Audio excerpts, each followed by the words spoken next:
नमस्ते। मैं शबनम, प्रवक्ता डाइट सोनभद्र डीएलएड चतुर्थ सेमेस्टर के ऑनलाइन कक्षा में आप सभी स्टूडेंट का स्वागत करती हूँ और मैं ये आशा करती हूँ कि इस कोरोना काल में आप सभी स्वस्थ होंगे और अपने घरों में सुरक्षित होंगे। तो आज का हमारा टॉपिक है ध्वनि का अध्ययन। जैसा कि हमने पिछली कक्षा में वर्ड पढ़ा था, तो वर्ड में क्या होता है, ध्वनि होती है। तो आज हम ध्वनि का अध्ययन करेंगे। आइए हम शुरू करते हैं। जैसा कि हम जानते हैं, ध्वनि जो है वो आवाज़ है। किन्हीं दो अथवा दो से अधिक पदार्थों के परस्पर टकराने से उत्पन्न होने वाला शब्द, इसके साथ साथ विभिन्न पशु पक्षियों तथा मनुष्यों के कंठ से उत्पन्न शब्दों को भी ध्वनि कहते हैं। ध्वनि की एक परिभाषा पर आज चर्चा करते हैं। ध्वनि का अर्थ केवल उन ध्वनियों से है जिनका प्रयोग मनुष्य बोलचाल में करता है, जिन्हें लिखित रूप में प्रयोग करने के लिए विभिन्न लिपि चिन्हों का प्रयोग किया जाता है। इन लिपि चिन्हों को ही वर्ण कहते हैं। तो जो ध्वनि होगी और वो सार्थक होगी और उसे हम अक्षर में लिखेंगे और फिर उसके बाद वो एक अक्षर जो है फिर वो एक लिपि में बदल जाता है। तो ध्वनि जो भी है उसे हम एक चिन्ह दे देते हैं, ताकि जैसे हम आ बोलते हैं तो उसका आकार जो है हमारे मस्तिष्क में अपने आप बन जाता है। तो आइए हम देखते हैं कि ध्वनि के मतलब कैसे ये उत्पन्न होती है। इसके लिए मैंने एक चार्ट बनाया है जो मैं आपके साथ शेयर करूँगी। चार्ट है ये आपका, अगर आराम अच्छे से दिखता हो तो। ध्वनि उत्पन्न होने के 3 प्रकार है। तो जो सबसे पहला ये है आभ्यंतर उच्चारण प्रयत्न के अनुसार वर्ण ध्वनियों का वर्गीकरण। तो इसमें आपका आएगा जिह्वा की स्थिति और जिह्वा का भाग। तो हम जानते हैं कि जब हम कोई भी वर्ड बोलते हैं तो इसमें ज़बान का आगे का हिस्सा यूज़ होता है, मध्य हिस्सा यूज़ होता है और पिछला। तो इसे हम ऐसे समझते हैं कि जो सवृत्त जिह्वा की जो स्थिति होती है तो उसमें कौन से वर्ण आते हैं। सबसे पहले हम इसको समझते हैं कि इनके उच्चारण में मुख्य द्वार बहुत सकरा हो जाता है लेकिन स्पर्श नहीं होता। अब जैसे इसे बोलिए ई उ ऊ, तो हम क्या देख रहे हैं कि हमारी जो जिह्वा है वो फोल्ड हो जाती है और वो स्पर्श नहीं हो रही है। ठीक है। फिर दूसरा है अर्ध संवृत्त स्वर। इनके उच्चारण में मुख्य द्वार बहुत सकरा हो जाता है, जैसे ए ओ। फिर आपका आएगा अर्ध संवृत्त हो गया। उसके बाद आपका आएगा अर्ध विवर्त स्वर। विवर्त स्वरों का उच्चारण करते समय मुख्य द्वार पूरी तरह खुला रहता है, जैसे आप बोलिए आ ओ। तो इसमें हम अपनी जिह्वा का पूरी तरह से इसे खोल कर बोल रहे हैं। फिर आपका आएगा विवर्त। विवर्त में क्या है, विवर्त स्वरों का उच्चारण करते समय मुख्य द्वार पूरी तरह खुला रहता है, जैसे आ ओ। और ठीक है, आप इसे अब समझ रहे हैं। इसमें ज़्यादा इतना मतलब समझने वाला ऐसा कुछ नहीं है। इसे आप आराम से प्रैक्टिस से भी सीख सकते हैं। फिर हम देखते हैं कि दूसरा जो है उच्चारण, कैसे उच्चारण होता है। ठीक है। तो दूसरा है आपका, जैसे यहाँ पे दिख रहा है, ब अभ्यंतर उच्चारण प्रयत्न के अनुसार व्यंजन ध्वनियाँ। ठीक है। और सा जो है वो उच्चारण स्थान की दृष्टि से स्वर एवं व्यंजन ध्वनियाँ। तो इसके 9 प्रकार है।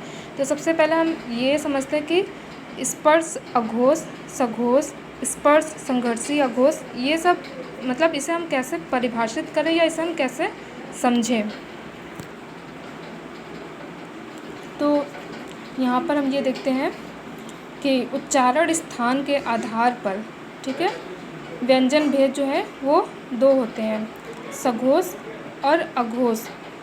ठीक है, पुनः सघोष व्यंजन ध्वनियों के भी दो भेद हैं, पूर्ण सघोष, अपूर्ण अघोष। अब हम ये देखते हैं कि स्पर्श अघोष में कौन सा आता है। ठीक है, स्पर्श तो ये होता है आपका द्वयोष्ठ, जिसमें आपके दोनों होठों का प्रयोग होता है। वो कौन से वर्ण है? पा, फा, ऐसे और भी हैं, बा, भा, मा, वा। इसको हम जब बोलते हैं तो हमारे दोनों होठ आपस में टकराते हैं, तभी ये वर्ण निकलता है। फिर आपका दूसरा है दंत्योष्ठ। ठीक है, दंत्योष्ठ में ये है कि इन व्यंजनों के उच्चारण में ऊपर के दांत और नीचे के होठ का प्रयोग होता है, जैसे वा, फा। ठीक है, फिर आपका आएगा दंत्य। इनके उच्चारण में जीभ ऊपर के दांतों को छूती है, जैसे ता, ठा, दा, धा। ये मतलब शुद्ध उच्चारण ऐसे ही बोलते हैं। फिर आपका आएगा वत्सर्य। इनके उच्चारण में दांतों का अंदर का मसूड़ा छू जाता है, जैसे ना, ला, रा, सा, जा। ये आप बोलिए तो आपको मतलब ये चीज़ खुद से महसूस होगी कि हाँ, हम जो इसे मतलब जैसे हम बोल रहे हैं तो ये चीज़ हो रही है वैसी। फिर आपका आ गया तालव। इनका तो मतलब इनके उच्चारण में जीभ तालु को छूती है, जैसे चा, छा, जा, झा, इया, या, गा, शा, ई, बड़ी ई। ठीक है, फिर आपका आ गया मूर्धन्य। तो इनके उच्चारण में जीभ तालु को छूती है, जैसे हम जानते हैं टावर, टा, डा, ढा, अड़ा, ढा ढक्कन वाला, अड़ा, दा। तो ये मूर्धन्य है, इनके उच्चारण में जीभ तालु को छू रही है। फिर आ गया आपका कंठ।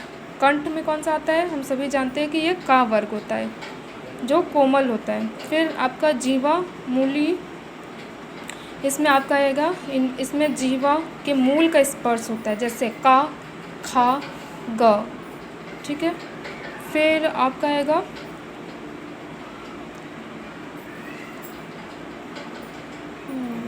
ये इतना हो गया। इसके बाद आपका एक है स्वर यंत्र मुखी। इसमें आप है लिखते हैं ऐसे करके, इसको आगे हम और भी बता रहे हैं। फिर आपका आएगा स्पर्श। तो स्पर्श में आपका कौन सा है? जो हम जब मुख्य द्वार को बंद करके खोलते हैं, जिसमें हवा उच्चारण स्थानों को स्पर्श करती है, वो कौन सा है? का, खा, ग, घ, टा, ठा, डा, ढा, ता, था, दा, धा, या, फा, बा, मा। फिर आपका आएगा स्पर्श संघर्षी। ये है जब मुख्य द्वार को बंद करके इस प्रकार बोलते हैं कि हवा स्थानों को कुछ रगड़ती हुई चलती है, जैसे चा, छा, जा, झा। फिर आपका आएगा संघर्षी। इनके उच्चारण में मुख्य द्वार बहुत सकरा होता है, जैसे शी की आवाज़ होती है, जिससे इसे ऐसे लिखते हैं खा, गा, जा, फा, शा, सा, सा, हा। तो इसमें हल्का सा बड़ा शा, ई की मात्रा, शी की आवाज़ एकदम हल्का सा ये हम बोलते हैं, तो ये निकलती है। फिर आपका आ गया अनुनासिक। ये तो हम जानते हैं कि जो नाक से जैसे आपका इस वर्ग में है अंगा, इया, अड़ा, ना, मा। इसमें हम नाक का प्रयोग करते हुए बोलते हैं। फिर पार्श्विक। पार्श्विक में क्या है? इनके उच्चारण में मुख्य द्वार बीच में बंद हो जाता है और हवा दोनों ओर से निकल जाती है, जैसे ला। फिर से इसको रिपीट करते हैं। इनके उच्चारण में मुख्य द्वार बीच में बंद हो जाता है और हवा दोनों ओर से निकल जाती है, जैसे ला। फिर आपका आएगा लुंठित। इनके उच्चारण में मुख्य द्वार जीभ की नोक से शीघ्र ही बंद होता है और 2-3 बार खुलता है, जैसे रा। रा बोल के देखिए आप, ये बहुत अच्छे से आपको समझ में आएगा कि इनके जब उच्चारण करते हैं तो मुख्य द्वार जीभ की नोक से शीघ्र ही बंद होती है और 2-3 बार खुलता है। फिर आपका आएगा उच्छिप्त। इसमें जीभ की नोक तालु को कुछ दूर तक छूकर मुख्य द्वार को झटके से खोलती है, जैसे डा, ढा। फिर आपका आएगा अर्ध स्वर। इनके बोलने से मुख्य द्वार बहुत सकरा हो जाता है और हवा स्वर की भांति बीच से निकल जाती है, जैसे या, वा। ये पहले भी बताया था कि इसमें इतना हल्का से स्पर्श करते हैं, बस और कुछ नहीं। फिर आपको अल्पप्राण और महाप्राण भी पिछली क्लास में मैंने बताया था। अब आइए हम ये देखते हैं कि ध्वनि जो है, ध्वनि के कुछ नियम भी होते हैं और नियम जानने से पहले हम ये भी जानना चाहिए हमें कि ध्वनि विभेदीकरण क्या है। तो ध्वनि विभेदीकरण की समस्या उस समय उत्पन्न होती है जिस समय लगभग समान ध्वनि वाले वर्ण सामने आते हैं। तो इसके जो है वो दो प्रकार हैं। अनुनासिक, जिसमें अंग की बिंदी लगी होती है, और सानुनासिक, जिसमें चंद बिंदी लगी होती है। ठीक है, तो जैसे हम अगर इसे लिखेंगे तो अंगना, अंगना में क्या होगा, आ के ऊपर एक बिंदी होगी। ठीक है, फिर लिखेंगे अंगना, तो लिखने में दोनों मतलब ज़्यादा फ़र्क नहीं है, लेकिन सिर्फ यहाँ पे बिंदी का फ़र्क है। अंगना लिखेंगे, अंगना लिखेंगे तो स्त्री उसका अर्थ होगा, और अंगना लिखेंगे तो ये हो जाएगा आंगन। फिर आपका आएगा अनुनासिक स्वर और अनुनासिक व्यंजन। तो ये हम जानते हैं, आ, अड़ा, ना, मा। ठीक है, इन दोनों ध्वनियों में विभेद करना चाहिए। ये चीज़ हमें अच्छे से समझना चाहिए। फिर आपका आ गया री और र ध्वनियाँ। तो ये दोनों ध्वनियाँ अलग अलग है। ठीक है, जैसे हम लिखते हैं गृह, ठीक है, गा के नीचे रा लिखते हैं। फिर इसी तरह लिखते हैं ग्रह, तो इनका प्रयोग जो है शब्दों के अर्थ को बदल देता है। गृह का मतलब क्या होता है, घर होता है, और ग्रह जब लिखते हैं तो उसका मतलब होता है सौर जगत, जैसा कि हम जानते ही हैं। फिर आपका आ गया छा और छा, एक तो हो गया आपका छाता वाला छा, और एक हो गया छा, छतरी। तो ये मिश्रित वर्ड है। इसमें क्या है, छा जो है वो शुद्ध स्पर्श है, छा बोल रहे हैं, इसमें कुछ कोई भी वर्ड मिल नहीं रहा है। ठीक है, जिसके उच्चारण में जीभ कोमल तालु का स्पर्श करती है, जैसे कक्षा। तो ये क्या है, ये एक शब्द है। अगर हम का अलग कर दें और सिर्फ छा की बात करें तो क्या लिखेंगे, छा बराबर का प्लस शा। उच्चारण में ये दोनों का और शा, इसका ये दोनों का मेल होने के बाद फिर ये हमारा छा ये बनता है। ठीक है, जैसे हम कक्षा लिखते हैं, और जब ये लिखेंगे जैसे आपका हो गया कच्छा, तो उसमें छा लिखेंगे, ना कि ये मिलित वाला जो है। फिर आपका आ गया डा और अड़ा ध्वनियाँ, यद्यपि दोनों ही मूर्धन व्यंजन है। ठीक है, जैसे मैंने यहाँ पे बताया था, मूर्धन जो टा वर्ग के हैं, तो मूर्धन, यद्यपि दोनों ही मूर्धन व्यंजन है, जिसके उच्चारण में जीभ की उल्टी नोक का निचला भाग मसूड़ों को स्पर्श करता है, लेकिन अड़ा के उच्चारण में वायु नासिका पथ से बाहर निकलती है। ठीक है, फिर आपका आ गया वा और बा ध्वनियाँ। वह दंतोष्ठ है। ठीक है, दंतोष्ठ, और इसका क्या है कि बा जो है ओष्ठ व्यंजन है, जो अभी मैंने पहले मतलब बताया आपको। वा के उच्चारण में निचला ओठ ऊपरी दांतों को स्पर्श करता है, वा।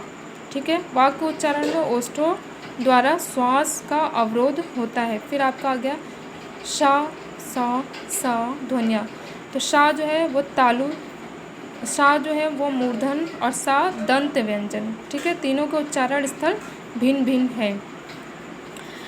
फिर आपका आ गया, अब ये तो आप समझ ही रहे हैं कि हमें मतलब जब भी हम व्याकरण पढ़ते हैं या जब वर्ड की बात करते हैं तो हमें इस तरह की गलतियाँ नहीं होनी चाहिए, जिसके लिए जो वर्ड बना है हमें उसका वहीं पर प्रयोग करना चाहिए।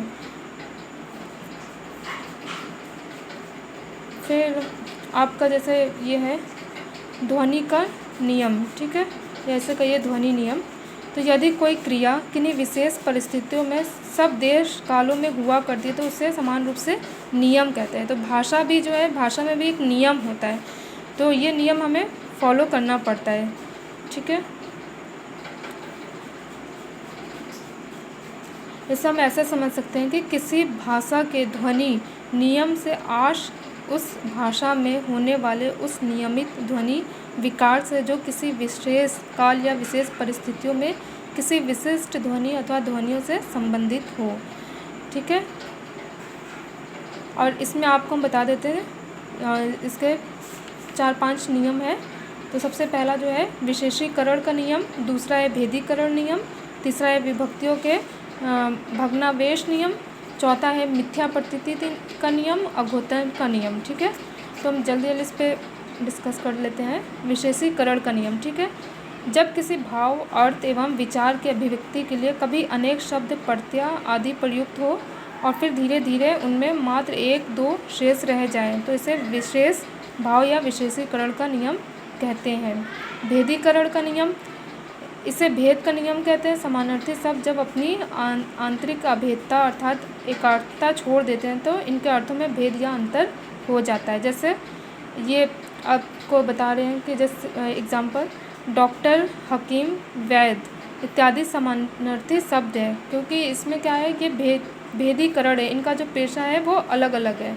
समानार्थी शब्द जब अपनी आंतरिक अभेदता, ठीक है, या एकार्थता छोड़ देते हैं तो इनके अर्थों में भेद या अंतर हो जाता है, ठीक है। विभक्तियों के भग्नावेश नियम, अपनी प्रकृति के अनुसार जब भाषा संयोगावस्था से वियोगावस्था की ओर अग्रसर होती है तो ध्वनि लोप के कारण विभक्तियों का लोप हो जाता है तथा उसके स्थान पर कारक चिन्ह या चर सर्गों का प्रयोग होने लगता है। फिर आपका आएगा मिथ्या प्रतीति का नियम। कभी कभी भ्रमवश हमें किसी शब्द में किसी अर्थ का बोध हो जाता है, वही अर्थ उस या प्रत्यय में स्थिर हो जाता है, आगे चलकर वही भ्रामक अर्थ पैदा करता है। जैसे असुर का अर्थ हम सभी जानते हैं कि राक्षस होता है, ठीक है। और असुर का जैसे हम यहाँ पे समझ रहे हैं, फिर इसे ऐसे भी समझ सकते हैं कि जैसे आर्यों एवं पारसियों के संघर्ष के पश्चात हमारे यहाँ असुर का अर्थ राक्षस हो गया, ठीक है। इस शब्द में आ नकारात्मक उपसर्ग तो पहले से ही था, इस प्रकार पहले असुर का आ और फिर सुर अलग अलग निरर्थक से थे, अब सार्थक हो गए। प्रकृति प्रत्यय का ठीक से ज्ञान न होने के कारण हमने अनेक शब्दों के विभिन्न अर्थों की कल्पना कर ली है। यथा श्रेष्ठ, सबसे अच्छा का निर्माण प्रशस्त या स्टन से हुआ है। कहने का तात्पर्य है कि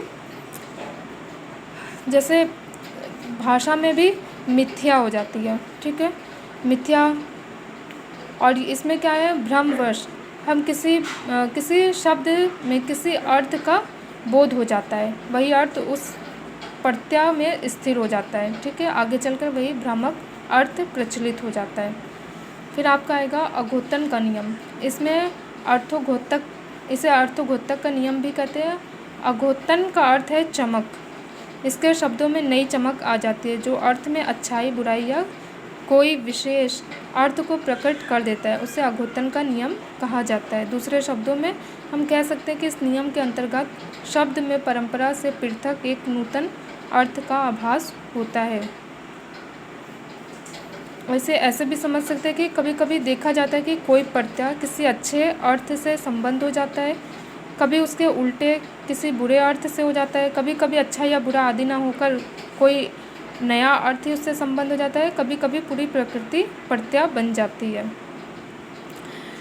तो आज की क्लास में हमने ध्वनि के 2 ग्राफ को देखा और 2 चार्ट को देखा कि कैसे ध्वनि उच्चारण या ध्वनि की कैसे उत्पन्न होती है, ठीक है।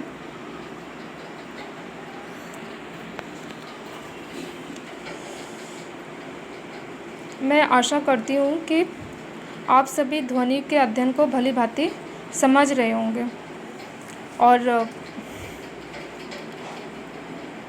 इसे थोड़ा सा आपको और अच्छे से खुद से भी प्रैक्टिस करके अच्छे से पढ़ना होगा, क्योंकि ये इतना आसान नहीं है, थोड़ा इसे समझने में परेशानी होती है। लेकिन एक बार अगर आप अपने दिमाग में इसे बैठा लिए कि ये जो है हमारे उच्चारण स्थान की दृष्टि से स्वर एवं व्यंजन की ध्वनियाँ, ये अगर आपको याद हो गए, ये टोटल 9 होते हैं, तो आपको फिर कोई दिक्कत नहीं होगी, आप इसे आसानी से समझ जाएंगे। और ये इम्पॉर्टेंट टॉपिक है, एग्ज़ाम में भी आता है। ठीक है, धन्यवाद। आशा करती हूँ कि आपको ये टॉपिक पसंद आएगा और समझ में भी आएगा। नमस्कार।